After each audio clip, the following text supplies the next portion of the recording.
Hi friends, welcome back to my channel. അപ്പോൾ ഇന്ന് നമ്മൾ ബീറ്റ്റൂട്ട് കൊണ്ട് വളരെ എളുപ്പത്തിൽ ചെയ്യാൻ പറ്റുന്ന സിമ്പിളായിട്ടുള്ള നല്ല ഹെൽത്തി ആയിട്ടുള്ളൊരു ചോറിൻ്റെ കൂടെ കഴിക്കാൻ പറ്റുന്ന ഒരു കൂട്ടിൻ്റെ റെസിപ്പിയാണ് കേട്ടോ. അപ്പോൾ നമുക്ക് വഴിയെ പറയാം എന്താണ് റെസിപ്പി എന്നുള്ളത്. അപ്പോൾ അത്യാവശ്യം വലുപ്പമുള്ള ഒരു ബീറ്റ്റൂട്ട് ഞാൻ എടുത്തിട്ട് അതിൻ്റെ ഒരു പകുതി എടുക്കുന്നുള്ളൂ. ചെറിയ ബീറ്റ്റൂട്ടൊക്കെ ആണെങ്കിൽ ഒരെണ്ണം എടുക്കാം കേട്ടോ. അത് അത്യാവശ്യം നല്ല വലുപ്പമുണ്ട്. അപ്പോൾ അതിൻ്റെ ഒരു പകുതി, ഇതിൻ്റെ ഒരു മുറി മാത്രമേ ഞാൻ എടുക്കുന്നുള്ളൂ കേട്ടോ. അപ്പോൾ നമുക്കിതിനകത്തേക്ക് ഇത് നല്ലപോലെ കഴുകി വൃത്തിയാക്കി തൊലിയൊക്കെ കളഞ്ഞ് കഴുകി വൃത്തിയാക്കിയതിന് ശേഷം കുറച്ച് ചെറിയ പീസാക്കി കട്ട് ചെയ്ത് മാറ്റി വെക്കണം കേട്ടോ. എന്നിട്ട് ബീറ്റ്റൂട്ട് കൊണ്ടുള്ള ഒരുപാട് റെസിപ്പീസ് ഓൾറെഡി നമ്മൾ ചാനലിൽ ചെയ്തിട്ടുണ്ട്. ബീറ്റ്റൂട്ട് കൊണ്ടുള്ള ഒഴിച്ചുകറിയൊക്കെ ചെയ്തിട്ടുണ്ട് കേട്ടോ. കാണാത്തതെല്ലാം ഒന്ന് കണ്ടു നോക്കുക. ബീറ്റ്റൂട്ടും മുട്ടയും വെച്ചിട്ട് ഒരു റെസിപ്പി ഞാൻ ചെയ്തിട്ടുണ്ടായിരുന്നു. ഒരുപാട് പേര് ട്രൈ ചെയ്തിട്ട് നല്ല ഫീഡ്ബാക്ക് കിട്ടിയ ഒരു റെസിപ്പിയാണ്. കാണാത്തവർ പ്ലേലിസ്റ്റ് ഒന്ന് ചെക്ക് ചെയ്ത് നോക്കുക. അല്ലാന്നുണ്ടെങ്കിൽ ഈ വീഡിയോയുടെ ഡിസ്ക്രിപ്ഷനിൽ കൊടുത്തിരിക്കുക കേട്ടോ. അപ്പോൾ നമുക്കിത് എങ്ങനെയാണ് തയ്യാറാക്കുന്നത് നോക്കിയിട്ട് വരാം. ഒരു പാൻ വെച്ചിട്ടുണ്ട്. ഇതിനകത്തേക്ക് നമുക്ക് കുറച്ച് വെളിച്ചെണ്ണ, ഒരു ടേബിൾ സ്പൂണൊക്കെ കേട്ടോ. അപ്പോൾ അധികം എണ്ണയുടെ അളവ് ഇഷ്ടമല്ലാത്തവർക്ക് അളവ് കുറയ്ക്കാം കേട്ടോ. കുറച്ച് എണ്ണയൊക്കെ ചേർക്കുമ്പോൾ കുറച്ചുകൂടെ ടേസ്റ്റ് കൂടുതലായിരിക്കും. ഹെൽത്തി ആയിട്ടൊക്കെ ഉദ്ദേശിക്കുന്നവർ അധികം എണ്ണ ചേർക്കേണ്ട. അപ്പോൾ വെളിച്ചെണ്ണയിൽ തന്നെ ചെയ്യണം കേട്ടോ, അപ്പോഴാണ് കൂടുതൽ ടേസ്റ്റ്. അപ്പോൾ ഞാൻ എണ്ണ ഒഴിച്ച് കൊടുത്തിട്ടുണ്ട്. 1-1.5 ടേബിൾ സ്പൂൺ അതിനുള്ളിൽ മതിയാവും. തീരെ എണ്ണ വേണ്ടാത്തവർക്ക് 1 ടീസ്പൂൺ ഒഴിച്ചാലും മതി കേട്ടോ. ഇനി ഇതിനകത്തേക്ക് നമുക്ക് ചെറിയ ഉള്ളിയാണ് ഒരു 10 എണ്ണത്തോളം ഞാൻ ചേർത്തിട്ടുണ്ട്. ചെറുതായതുകൊണ്ടാണ്. നല്ല വലുതൊക്കെ ആണെങ്കിൽ ഒരു 4-5 എണ്ണം മതിയാവും കേട്ടോ. ഇനി നമുക്കിത് അത്യാവശ്യം നന്നായിട്ടൊന്ന് വാടിക്കിട്ടണം, ഒന്ന് സോഫ്റ്റായി വരണം. ആ സമയത്ത് നമ്മൾ ഇതിനകത്തേക്ക് എരിവിനനുസരിച്ച് വറ്റൽമുളക് ചേർക്കുന്നുണ്ട്. ഞാനൊരു 3 വറ്റൽമുളകാണ് ചേർക്കുന്നത്. എരിവിനനുസരിച്ച് ചേർത്ത് കൊടുക്കുക. അധികം എരിവ് വേണ്ടാത്തവർക്ക് വറ്റൽമുളകിൻ്റെ അളവ് കുറയ്ക്കാം.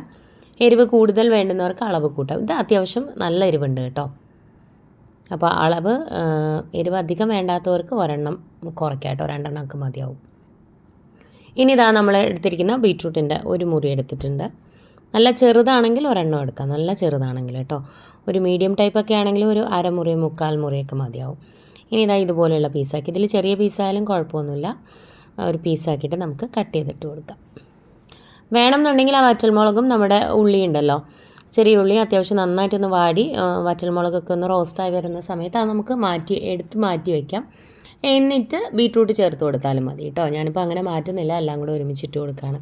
വറ്റൽമുളകും ചേർത്ത് ജസ്റ്റ് ഒന്ന് റോസ്റ്റായി വരുന്ന സമയത്ത് വേണം നമ്മുടെ ബീറ്റ്റൂട്ട് ചേർത്ത് കൊടുക്കാൻ. വറ്റൽമുളകും ആ എണ്ണയിലൊന്ന് റോസ്റ്റ് ചെയ്യണം കേട്ടോ.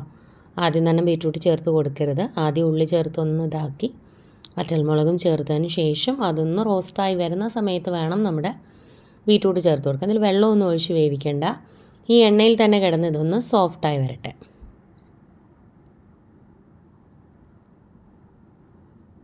ബ്ലഡ് ഉണ്ടാവാനൊക്കെ ഒരുപാട് നല്ലതാണ് ബീറ്റ്റൂട്ട്. അപ്പോൾ മക്കൾ കഴിക്കാനൊക്കെ ബുദ്ധിമുട്ടാണ്. കുഞ്ഞു മക്കളൊക്കെ ബീറ്റ്റൂട്ട് ഇഷ്ടമല്ല. ഇവിടെ അങ്ങനെ തന്നെയാണ്. ബീറ്റ്റൂട്ട് കണ്ടു കഴിഞ്ഞാൽ ഭക്ഷണം കഴിക്കില്ല, ബീറ്റ്റൂട്ട് വേണ്ട പറയും. അങ്ങനെയുള്ള കുഞ്ഞുങ്ങളെയൊക്കെ ബീറ്റ്റൂട്ടൊക്കെ കഴിപ്പിക്കാൻ പറ്റുന്ന നല്ലൊരു റെസിപ്പിയാണ് കേട്ടോ. ചോറിൻ്റെ കൂടെ ഈ ഒരു കൂട്ട് മാത്രം മതി, വേറെ ഒന്നും വേണ്ട ചോറ് കഴിക്കാൻ. നല്ല ടേസ്റ്റിയാണ്. ഇടയ്ക്കിടയ്ക്ക് ഒന്ന് ഇളക്കി കൊടുത്ത് നന്നായിട്ടൊന്ന് സോഫ്റ്റാക്കി എടുക്കുക. ഒന്ന് സോഫ്റ്റായി കിട്ടണം. സോഫ്റ്റായി കഴിയുമ്പോൾ നമുക്ക് ഫ്ലെയിം ഓഫ് ചെയ്യാം. എന്നിട്ടിത് നന്നായിട്ട് തണുക്കണം കേട്ടോ. നല്ലപോലെ ഒന്ന് തണുത്തതിന് ശേഷം വേറെ പാത്രത്തിലേക്ക് വേണമെങ്കിൽ മാറ്റി വയ്ക്കാം കേട്ടോ. കാരണം ഇല്ലാന്നുണ്ടെങ്കിൽ ചിലപ്പോൾ നമ്മുടെ മുളകൊക്കെ കിടന്ന് ഒരുപാട് അങ്ങ് റോസ്റ്റായി പോകും. ഇതിനകത്തേക്ക് ഞാനൊരു 1.5 പിടിയോളം തേങ്ങ ചേർക്കുന്നുണ്ട്. തണുത്തതിന് ശേഷമാണ് കേട്ടോ. 1.5 പിടിയോളം തേങ്ങ ചേർക്കുന്നുണ്ട്. ഒരു ചെറിയ കഷ്ണം ഇഞ്ചി കൂടി ചേർക്കുന്നുണ്ട്. ഇഞ്ചിയുടെ അളവൊന്നും ഒരുപാട് കൂടണ്ട, ഒരു ചെറിയ കഷ്ണം മതിയാവും.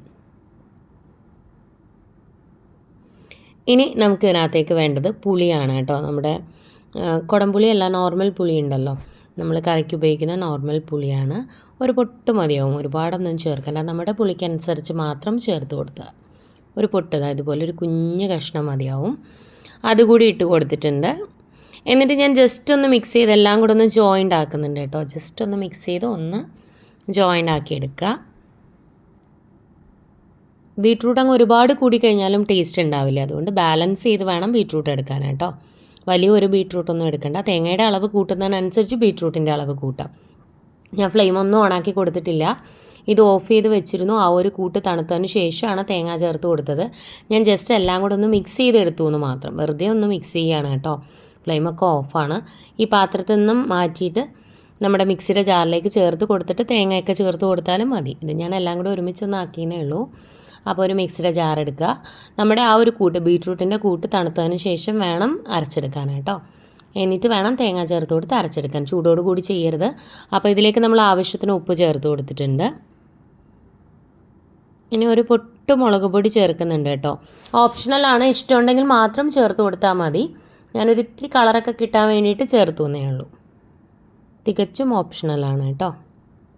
കാരണം നമുക്ക് വറ്റൽമുളക് ചേർക്കുമ്പോൾ തന്നെ അത്യാവശ്യം എരിവുണ്ടാവും. അപ്പോൾ അതിനനുസരിച്ച് ചേർക്കുക. വറ്റൽമുളകിൻ്റെ അളവ് കൂടുതലാണെങ്കിൽ മുളക് പൊടി ചേർക്കരുത്. ഞാൻ ഒരു മുളക് പൊടിയും കൂടെയൊക്കെ ചേർക്കുമ്പോൾ ഒരു കുറച്ച് കളർ കിട്ടുമല്ലോ. എന്നിട്ട് നന്നായിട്ടൊന്ന് അരച്ചെടുക്കുക. അതായത് നമ്മുടെ ചമ്മന്തിയുടെ പരുവം. ഒരുപാട് അങ്ങ് അരഞ്ഞു പോവുകയും ചെയ്യരുത്, എന്നാൽ അത്യാവശ്യം അരയുകയും വേണം. അപ്പോൾ ഒന്ന് അരച്ചെടുത്തിട്ടുണ്ട്. ഞാൻ ഒന്നുകൂടി ഒന്ന് അരച്ചെടുക്കുകയാണ്. വെള്ളം ഒന്നും ഒഴിച്ച് അരയ്ക്കരുത്. ആ ബീട്രൂട്ടും തേങ്ങയും തന്നെ അരഞ്ഞു വരണം കേട്ടോ. ബീട്രൂട്ട് കൊണ്ടുള്ളൊരു ചമ്മന്തിയാണ് കേട്ടോ നമ്മളിന്ന് ഉണ്ടാക്കിയെടുക്കുന്നത്. കല്ലുണ്ടെങ്കിൽ കല്ലിൽ തന്നെ അരച്ചെടുക്കുക.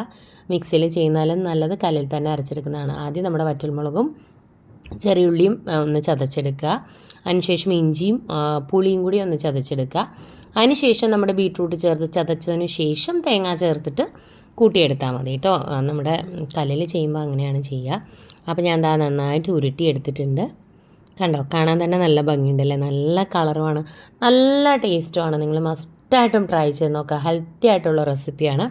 ട്രൈ ചെയ്യാൻ മറക്കരുത് കേട്ടോ. അത്രയും ടേസ്റ്റി ആയിട്ടുള്ളൊരു ചമ്മന്തിയുടെ റെസിപ്പിയാണ്. അപ്പോൾ എല്ലാവരും ട്രൈ ചെയ്യുക.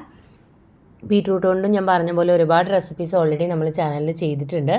കാണാത്തവർ അതെല്ലാം ഒന്ന് കണ്ടു നോക്കുക, ട്രൈ ചെയ്ത് നോക്കുക. പ്ലേലിസ്റ്റ് ഒന്ന് ചെക്ക് ചെയ്ത് നോക്കിക്കഴിഞ്ഞാൽ ഇതുവരെ നമ്മളിട്ടിരിക്കുന്ന എല്ലാ ബീട്രൂട്ട് റെസിപ്പീസിൻ്റെയും ലിങ്ക് ബീട്രൂട്ട് റെസിപ്പീസ് എന്ന് പറഞ്ഞ് നമ്മൾ സെപ്പറേറ്റ് ആയിട്ട് പ്ലേലിസ്റ്റ് ക്രിയേറ്റ് ചെയ്തിട്ടുണ്ടാവും. ബീട്രൂട്ടും പരിപ്പും വെച്ചിട്ടുള്ള ഒഴിച്ചുകറിയൊക്കെ നമ്മൾ ചെയ്തിട്ടുണ്ട് കേട്ടോ. കാണാത്തവർ അതെല്ലാം കണ്ടു നോക്കുക, ട്രൈ ചെയ്യുക. ഇതുപോലെയുള്ള റെസിപ്പീസൊക്കെ ഇഷ്ടമാകുന്ന ഫ്രണ്ട്സിനും ഫാമിലിയിലും ഒക്കെ ഉള്ളവരുണ്ടെന്നുണ്ടെങ്കിൽ വീഡിയോസ് ഒന്ന് ഷെയർ ചെയ്ത് കൊടുക്കണേ. ചാനലൊന്ന് സപ്പോർട്ട് ചെയ്യാൻ പറയാം. അതുപോലെ ഇതുവരെ ചാനൽ സബ്സ്ക്രൈബ് ചെയ്യാതെ വീഡിയോ കാണുന്ന ആരെങ്കിലും ഉണ്ടെങ്കിൽ ചാനൽ ഇഷ്ടമായിട്ടുണ്ടെങ്കിൽ ഒന്ന് സബ്സ്ക്രൈബ് ചെയ്തേക്കണേ. സബ്സ്ക്രൈബ് ബട്ടൺ പ്രസ് ചെയ്യുമ്പോൾ അടുത്തൊരു ബെൽ ഐക്കൺ വരും. ബെൽ ബട്ടൺ പ്രസ് ചെയ്യുക. 3 ഓപ്ഷൻസ് കാണിക്കും. ആദ്യം കാണുന്ന ഓൾ തന്നെ പ്രസ് ചെയ്യുക. എന്നാലേ ഞാൻ പുതിയ വീഡിയോസ് ഇടുമ്പോൾ നിങ്ങൾക്ക് എൻ്റെ നോട്ടിഫിക്കേഷൻ കിട്ടും. അപ്പോൾ കണ്ടിന്യൂസ് ആയിട്ട് വീഡിയോസ് കാണാതിരിക്കരുത്. 1-2 വീഡിയോസായിട്ട് കണ്ടിന്യൂസ് ആയിട്ട് കാണാതിരുന്നു കഴിഞ്ഞാൽ നോട്ടിഫിക്കേഷൻ വരാനുള്ള ബുദ്ധിമുട്ടുകൾ ഉണ്ടാവും. അപ്പോൾ കണ്ടിന്യൂസ് ആയിട്ട് വീഡിയോസ് കാണുക. കമൻറ്റ് ചെയ്യാനും ലൈക്ക് ചെയ്യാനും ഷെയർ ചെയ്യാനും മറക്കരുത്. അതുപോലെ സബ്സ്ക്രൈബ് ചെയ്തിട്ട് അടുത്തുള്ള ബെൽ ഐക്കൺ പ്രസ് ചെയ്താൽ ആദ്യം കാണുന്ന ഓൾ തന്നെ പ്രസ് ചെയ്യുക. സബ്സ്ക്രൈബ് ചെയ്തുകൊണ്ട് മാത്രം എൻ്റെ പുതിയ വീഡിയോസിൻ്റെ നോട്ടിഫിക്കേഷൻ നിങ്ങൾക്ക് വരത്തില്ല. നോട്ടിഫിക്കേഷൻ കിട്ടാനായിട്ടാണ് അടുത്തുള്ള ബെൽ ഐക്കൺ പ്രസ് ചെയ്ത് ആദ്യം കാണുന്ന ഓൾ തന്നെ പ്രസ് ചെയ്യാൻ പറയുന്നത്. അപ്പോൾ ഞാൻ വീഡിയോസ് ഇപ്പോൾ അപ്ലോഡ് ചെയ്താൽ ഉടൻ തന്നെ നിങ്ങൾക്ക് നോട്ടിഫിക്കേഷൻ കിട്ടും. പെട്ടെന്ന് തന്നെ വീഡിയോസ് കാണാൻ പറ്റും. അപ്പോൾ പ്ലേലിസ്റ്റൊക്കെ ഒന്ന് ചെക്ക് ചെയ്ത് നോക്കുക. റെസിപ്പീസൊക്കെ ട്രൈ ചെയ്ത് നോക്കുക. ബീട്രൂട്ടിൻ്റെ മാത്രമല്ല എല്ലാ പ്ലേലിസ്റ്റും ചെക്ക് ചെയ്ത് നോക്കുക. ഇഷ്ടമുള്ള റെസിപ്പീസൊക്കെ ട്രൈ ചെയ്യണം. അപ്പോൾ പുതിയൊരു വീഡിയോ ആയിട്ട് വീണ്ടും കാണാം. Thank you friends. Thanks for watching.